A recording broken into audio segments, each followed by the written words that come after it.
If you only know him from his award-winning work on Roots, An Officer and a Gentleman, Enemy Mine, or Sadat, you only know part of the story. He's an activist, songwriter, and cancer survivor, and today much of his energy is spent fighting racism and working to ensure that our children have a brighter future. Hello, I'm Ernie Manouse. Coming up on Interviews, our conversation with Oscar-winning actor Lou Gossett Jr.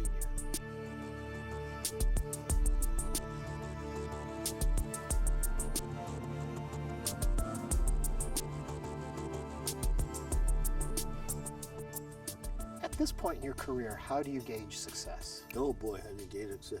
Well, at this point in my career, really it's this point in my life. Career is almost 60 years old. And there was a lot of luck, a lot of good fortune, and a lot of stuff. I gauge my life. The career is not number one. It's life is number one. My selfless service is number one. That's back to the basics. For what I was originally taught, there are certain things to do from the old days, certain things to do at certain ages. And you're taught what to do at 3, 6, 10, 15, 25, 30. Now I'm going to be 70. I'm 78. And I'm a mentor. I'm a grandpa. I'm Baba. That's why my grandchildren call me Papa. Yeah.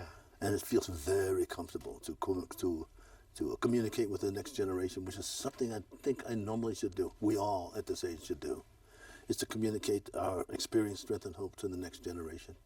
And the generation before that, it feels very natural. It's like plugging into an electric socket. Yeah.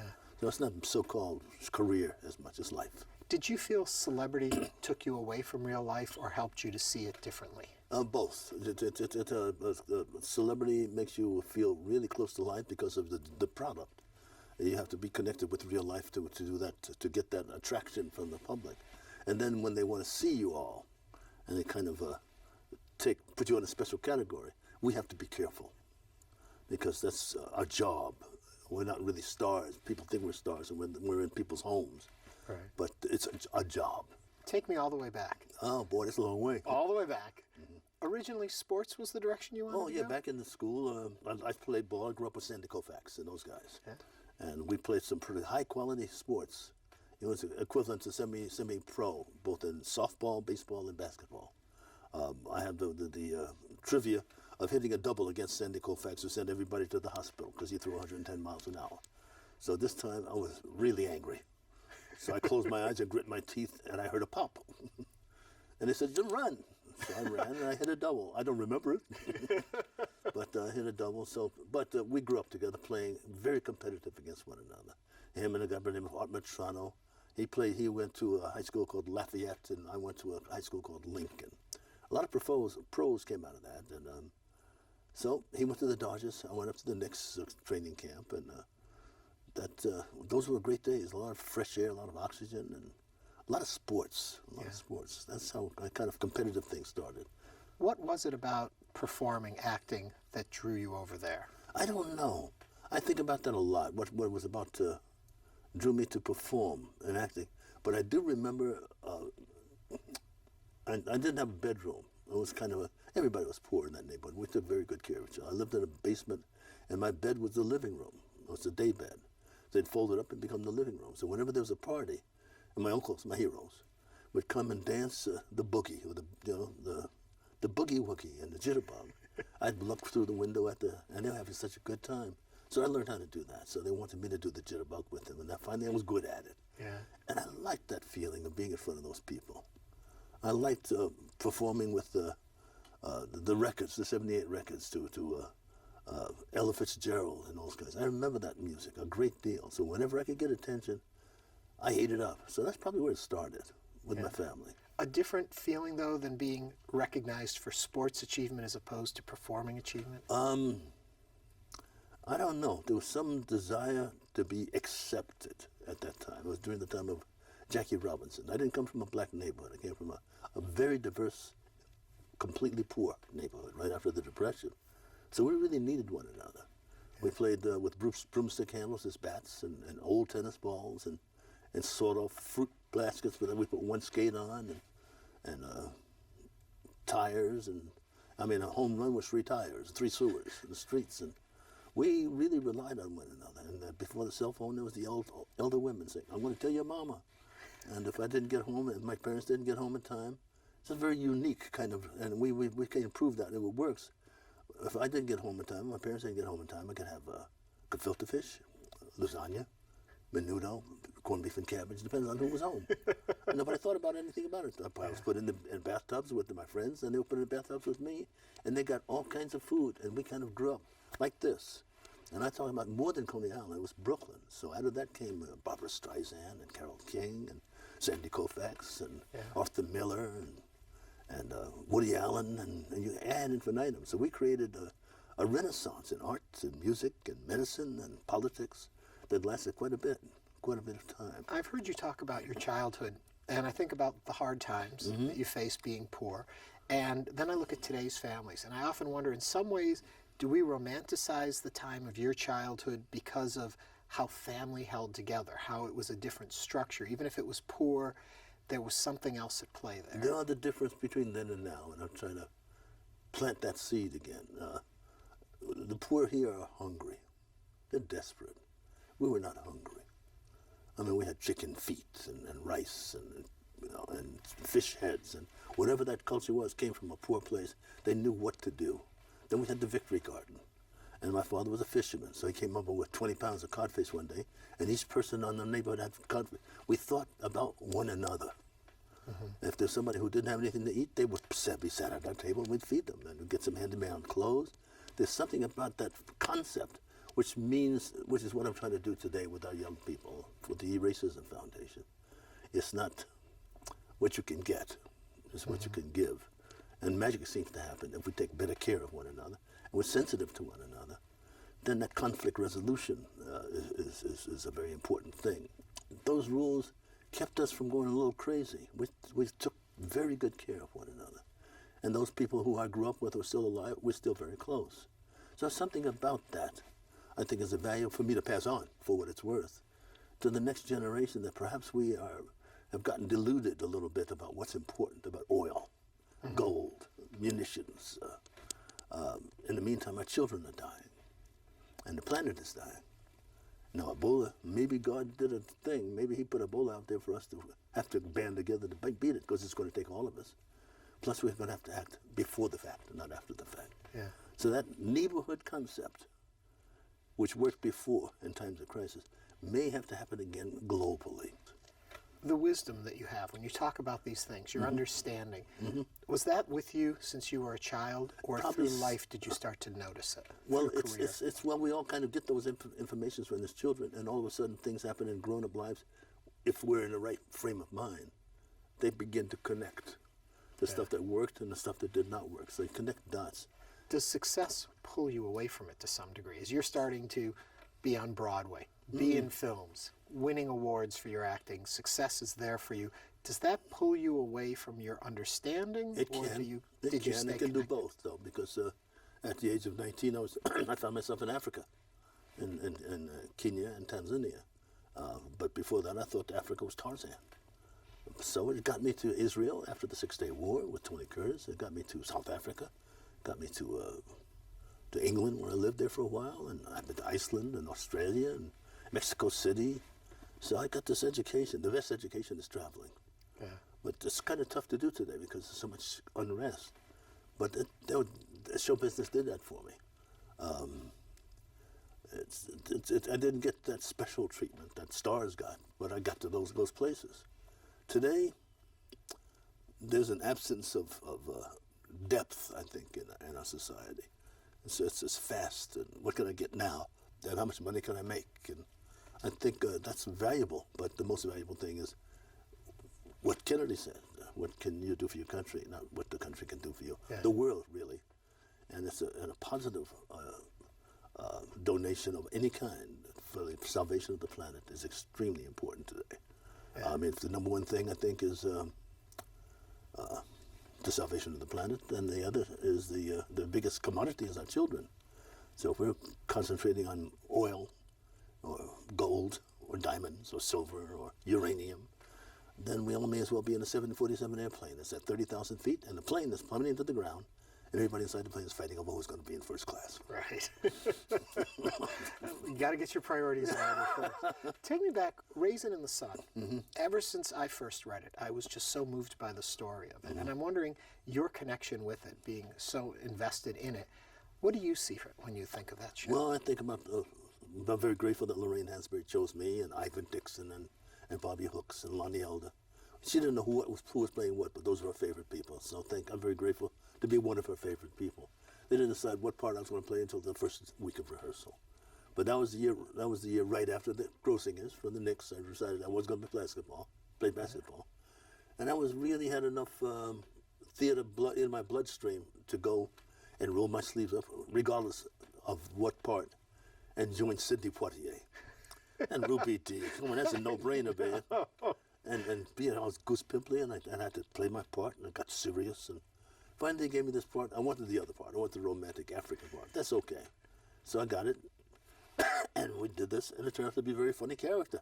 Yeah. And it took us a year and a half experience later. Then we did the movie. Right. And the best part of it is being associated with Lorraine Hansberry, Ruby Dee, eventually Ozzie Davis, and then the understudy was Douglas Turner Ward, Lincoln Kilpatrick, Robert Hooks, Billy D. Williams. I mean, we all came through there. A few names we made. Just a few names that when they were started Hungry, and Douglas Turner Ward, of course, he did the NEC, and Robert Hooks, they combined, and Lonnie Elder was a Pulitzer Prize winner with Sounder. Yeah. And we had a very good time. Ivan Dixon. It was a society. Very nice. A great launch to a career, and eventually, we're going to skip over a bunch and get to Roots. Something at the moment, we've talked about this on the show with other folks in the past. Today we look back at it, and I don't think, unless you were there, you can realize how groundbreaking that show actually was. Yeah, we had no idea about groundbreaking. We said, finally, the stuff we're talking about in the bedroom and the kitchen, we can say on the air. Yeah. We knew that there was a pall from ABC about a worry. Everybody's worried about when we put this on, we're going to have to be off the air. And they were worried because we're going to lose the southern market. Let's put it on 6 straight days. Get rid of it. Yeah. That shows you that nobody knows really what public really wants. After the first day, the whole world stopped. And we realized that we're talking about stuff that we thought was important. Other people do too. Now communication is really at its optimum here with television and cable and the internet. So now we're growing up a little bit, but Roots started a lot of that.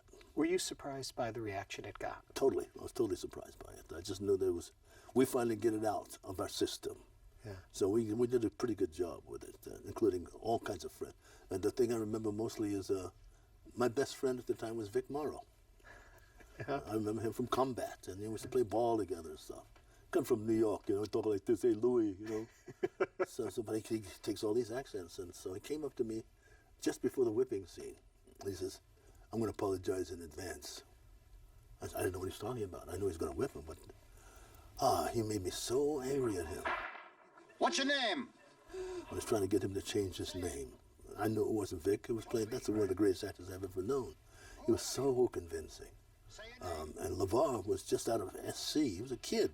Yeah. So as he morphed from Kunta Kinte to LeVar Burton, back and forth. And I knew it was a velvet whip, and it was blood, makeup blood. But for some reason, I just got transformed at the performances. Yeah. And I got really emotional. And the end of the script was, what you care what that white man call you? And Toby, your name is Toby. Kunta Kinte, that's who you always be. That's the end of the scene. There's gonna be another day. And all of a sudden something came out of me and I said, there's gonna be another day. And I looked at Vic and I said, you hear me? There's gonna be another day. I don't know where it came from. There's gonna be another day. My man Haley, Alex, he would mention that in his speeches, but I don't remember saying it. I see it on the screen. I don't know where it came from. Wow. You pray for those kind of moments as an actor or an artist. Did you change the person after having done that? Did I change my personality? Just you in general, your outlook. Did you see things differently? Things were just like a breath of fresh air. Yeah. It took a year for it to take its place in performance in the business, but it's not so much about the business anymore. It's about me as a person.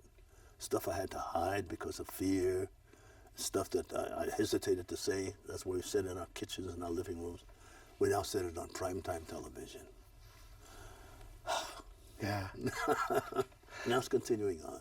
Recently, the film The Butler came out, and a lot of people, a lot of hype and talk about that film and all that. And what it made me think of was Backstairs at the White House. Right, you and I remember went that? right back to that series Yeah. that you were in, which was, in effect, a similar story. It was the same story. Yeah. And it was a groundbreaking miniseries back then, too. Yeah, it really was. That was a great performance, and we got to do that, and I got to know those people. Yeah. So those people that we're talking about. Ironic piece of information is that the man who wrote the original thing at the Washington Post, Will Haygood, is a distant cousin of mine. Really? I see. I'm going to choke him because he didn't call me first. He called me Forrest Whitaker. What's this going on? But he's a brilliant man, you know. So it's good stuff. Of course, we can't forget Officer and a Gentleman. Yeah. Huge for your career. Yeah, huge. Yeah. How is it for you career-wise? Well, we just did a rehearsal, and Taylor, he had gotten an Oscar because of a documentary. So, and Richard, it was his last year of a contract, so we're phoning it in, right? Yeah. But it was my shot.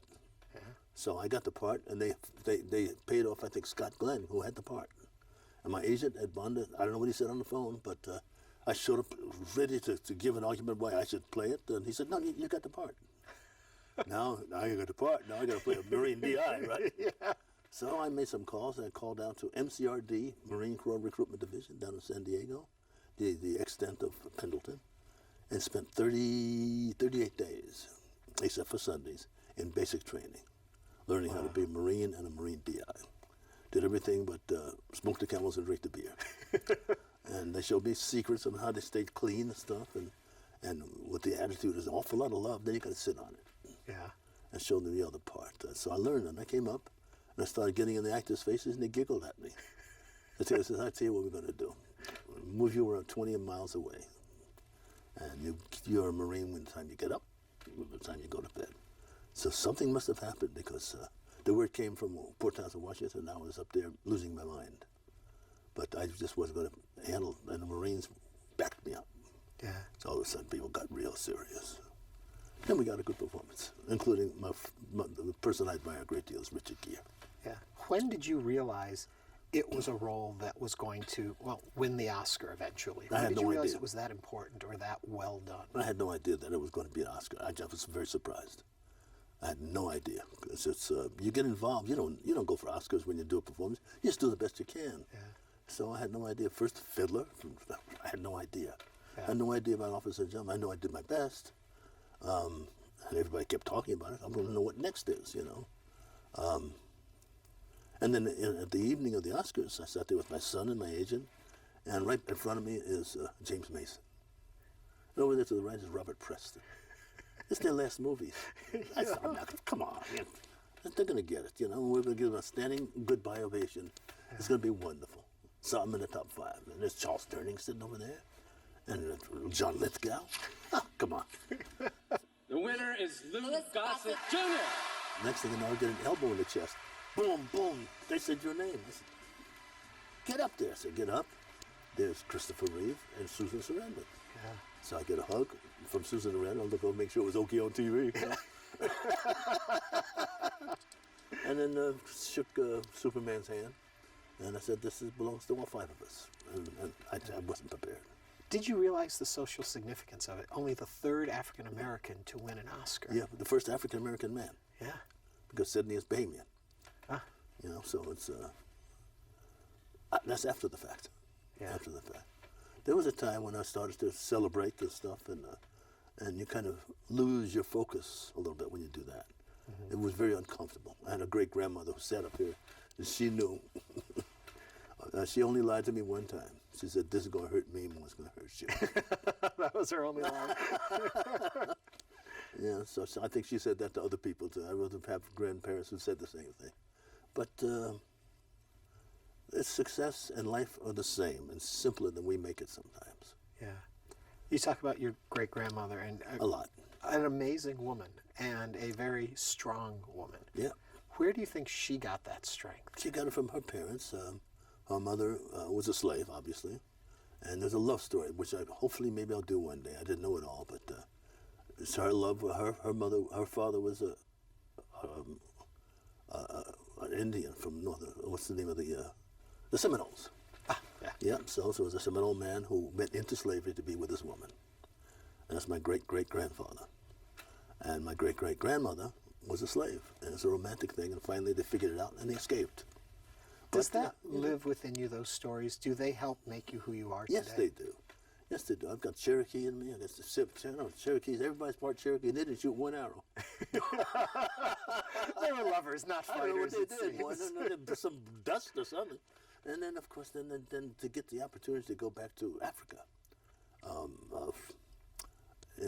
Let's see, the first time I went to Africa was 1970, I believe. What's it, 59, 60? Yeah, 69, 70.